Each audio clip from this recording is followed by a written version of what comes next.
गीता भागवत श्रीमद् भागवत गीता में भगवान श्री कृष्ण के उपदेशों का वर्णन है।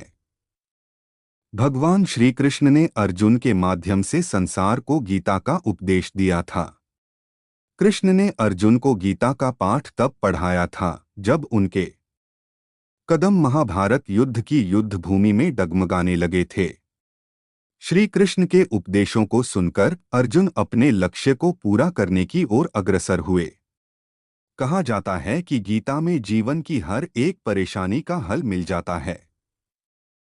गीता में कही गई श्री कृष्ण की बातें आज भी जीवन में आगे बढ़ते रहने की प्रेरणा देती हैं। ऐसे में किसी भी परेशानी का हल पाने और जीवन में सफलता पाने के लिए गीता की कुछ बातों का ध्यान रखना चाहिए। माना जाता है कि जो भी व्यक्ति गीता की इन 5 बातों का जीवन में अनुसरण कर लेता है, वह हर काम में जरूर विजय हासिल कर लेता है। ये रहे गीता के अनमोल उपदेश जो जीवन को नई राह दिखाते हैं। अगर आप चैनल पर नए हैं तो प्लीज चैनल को सब्सक्राइब करें। आगे की पूरी मोटिवेशन स्टोरीज सुनने चैनल को सब्सक्राइब करें। यह कहानी है एक कौवे और गरुड़ की। कौवे को लगा मौत नजदीक आ गई है। उसका मित्र गरुड़ उसे हजारों योजन दूर ले गया, लेकिन वहां खुला यमदूत की मुस्कुराहट का रहस्य तो आइए सुनते हैं। एक और गायन रहित कहानी महाभारत और भागवत गीता की है। कई लोक कथाओं में भी इस कहानी का जिक्र मिलता है। एक कौवे की गरुड़ से दोस्ती हो गई। दोनों काफी समय साथ गुजारते थे। उनमें मित्रता इतनी गहरी हो गई थी कि आपस में कभी कोई बात नहीं छिपाते थे। एक दिन दोनों एक नदी के किनारे पेड़ पर बैठे बात कर रहे थे, तभी एक यमदूत उधर से गुजरा। वो कौवे को देखकर मुस्कुराया। गरुड़ और कौवे ने उस यमदूत को अनदेखा किया और अपनी बातों में लग गए। लेकिन अगले दिन फिर वही हुआ। दोनों बातें कर रहे थे, तभी वो ही यमदूत फिर उधर से गुजरा। वो फिर कौवे को देखकर मुस्कुराया। इस बार कौवे को कुछ शंका हुई। उसने गरुड़ से कहा कि ये यमदूत मुझे देखकर कल भी मुस्कुराया था और आज भी वैसे ही मुस्कुराया। कुछ गड़बड़ है। हो सकता है मेरी मृत्यु आने वाली है। गरुड़ ने उसे समझाया कि ऐसा कुछ नहीं है, ये एक संयोग भी हो सकता है। तुम चिंता मत करो। 2-3 और ऐसे ही निकले।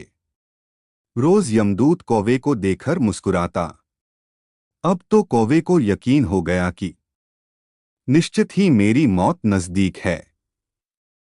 उसने गरुड़ से कहा, मित्र, मैं मरना नहीं चाहता, लेकिन ये यमदूत जरूर 1-2 दिन में मेरे प्राण निकाल कर ले जाएगा।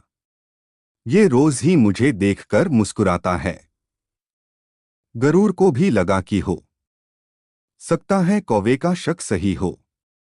उसने कौवे को धैर्य बंधाया। गरुड़ ने कौवे से कहा, तुम चिंता मत करो मित्र, मैं तुम्हें यहां से इतनी दूर ले जाऊंगा कि ये यमदूत तुम्हें दिखाई ही ना दे। गरुड़ ने कौवे को अपनी पीठ पर बैठाया और उस जंगल से हजारों किलोमीटर दूर कैलाश पर्वत पर ले गया। दोनों को अब ये डर नहीं रहा कि यहाँ कोई उन्हें परेशान कर सकता है।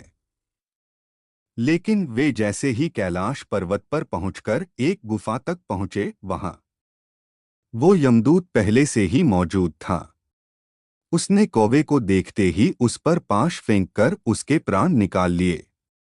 गरुड़ देखता रह गया। उसने यमदूत से पूछा, तुमने इसे मारा क्यों? यमदूत ने कहा कि इसकी मौत इसी समय लिखी थी, इसलिए इसके प्राण निकाल लिए। गरुड़ ने फिर पूछा, तो फिर तुम इसे देखकर उस जंगल में मुस्कुराते क्यों थे? इसे मारना ही था तो वहीं मार देते।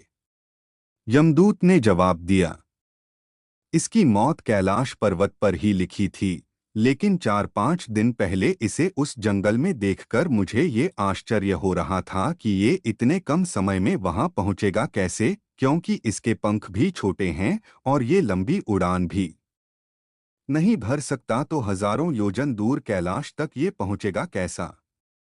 यही सोचकर मैं रोज मुस्कुराकर गुजर जाया करता था। लेकिन भाग्य देखो, तुम इसके परम मित्र ही इसे यहाँ तक इतने कम समय में ले आए। कहानी की सीख, मोरल ऑफ स्टोरी, जीवन और मृत्यु भाग्य की ही बात है। इससे कहीं भी छिपाया बचा नहीं जा सकता। जब तक जिंदगी है तब तक कोई आपको मार नहीं सकता, लेकिन अगर मृत्यु निकट हो तो कोई कोशिश आपको बचा नहीं सकती। चैनल को सब्सक्राइब, लाइक, शेयर करें प्लीज।